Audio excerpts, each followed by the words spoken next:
The emergency klaxons had stopped 3 days ago. That's when Melissa knew the Prometheus Dawn was truly dead. She sat in the dim cargo bay, her back against cold metal, watching Lewis pace the perimeter for the 100th time.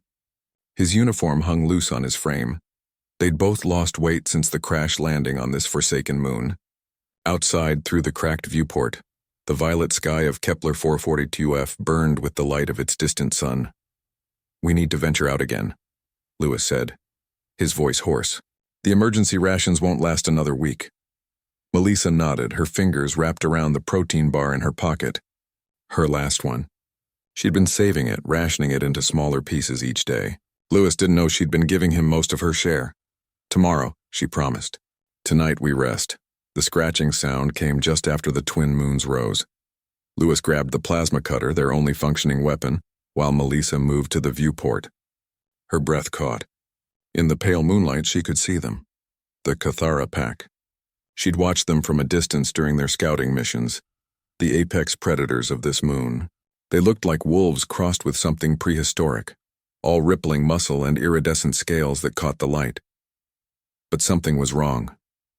The pack moved strangely, agitated, and at the center of the commotion she saw it, a small form barely half the size of the others limping badly. Even from this distance, Melissa could see the wound on its flank, the way the others snapped and snarled at it. "They're going to kill it," she whispered. "It's the runt," Lewis observed, pressing close to see, probably injured in a hunt. "They're culling the weak." The smallest Cathara stumbled, fell. The largest of the pack, an enormous beast with silver markings, moved in for the killing blow. Melissa was out the airlock before Lewis could stop her. "Melissa, are you insane?" She probably was. Her rational mind screamed at her to go back, but her feet carried her forward. She'd watched too many things die on this moon. Her crewmates, her captain, her hope of rescue. She wouldn't watch this. The pack turned as one, dozens of luminescent eyes fixing on her. The Alpha, the silver-marked beast, let out a sound that made her bones vibrate. A warning. Melissa's hand trembled as she pulled out the protein bar. Her last meal. Her survival. She broke off half and held it out to the wounded cub. The silence was absolute. Even the wind seemed to hold its breath. The Alpha stepped forward, massive and terrifying. Melissa stood her ground, though every instinct screamed to run. Lewis was shouting something from the airlock, but it sounded distant underwater. The cub whimpered, dragging itself toward her.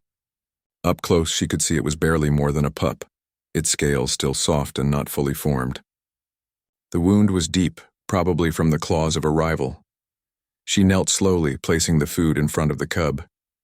It sniffed cautiously, then devoured it in 3 bites. The Alpha circled her.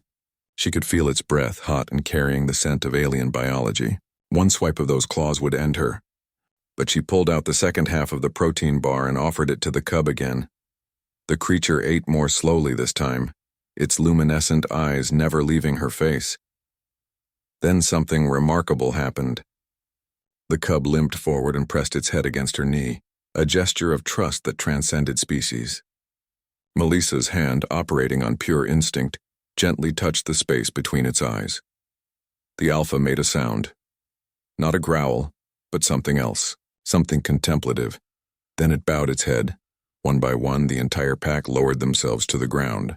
In the xenobiology text Melissa had studied during training, she remembered reading about submission displays in pack animals. But this felt different. This felt like acknowledgement. That night, the Cathara didn't leave. They formed a perimeter around the crashed ship, a living barrier against the dangers of the moon. The small cub curled up near the airlock, and Melissa brought it water and the ship's medical foam, which sealed its wound. "I can't believe what you did," Lewis said, stunned. "That was either the bravest or stupidest thing I've ever seen." "Both, probably," Melissa admitted, her hands still shaking from adrenaline. But the next morning brought revelation. The Alpha approached the airlock and dropped something at the entrance, the carcass of a 6-legged prey animal still fresh. An offering. Over the following weeks, the relationship deepened. The Cathara brought food daily. They led Lewis and Melissa to water sources, to edible plants, to shelter from the moon's violent storms. The small cub, whom Melissa named Nova, recovered fully and never strayed far from her side. But more than that, they protected. When scavenger packs approached, the Cathara drove them off. When an electrical storm threatened to destroy the ship's last functioning beacon, the pack helped them drag equipment to a safer location, understanding somehow what the humans needed. The Alpha, Lewis called him Silverback, seemed to recognize intelligence in the humans, treating them not as curiosities but as honorary pack members. 3 months after the crash, when the rescue ship Endeavour finally tracked their distress beacon, the captain couldn't believe the scene that greeted her. 2 humans, healthy and strong, surrounded by a pack of indigenous predators who watched the newcomers with suspicious but non-aggressive eyes. How? The captain asked simply. Melissa looked at Nova, now nearly full-grown, pressing against her leg. She looked at Silverback, standing proud at the edge of the landing zone. She thought of that night, of a protein bar and a choice between survival and compassion. We showed them that humanity doesn't just take, she said quietly. We share, even when we have nothing left to give. As they prepared to leave, Nova howled, a mournful sound that carried across the violet landscape. The pack answered, a chorus that spoke of loyalty earned and bonds that transcended the stars. The Cathara had taught them that respect isn't demanded, it's given. And humanity in its finest moments knows how to give. Even on the edge of extinction, especially then, that's what makes humans extraordinary.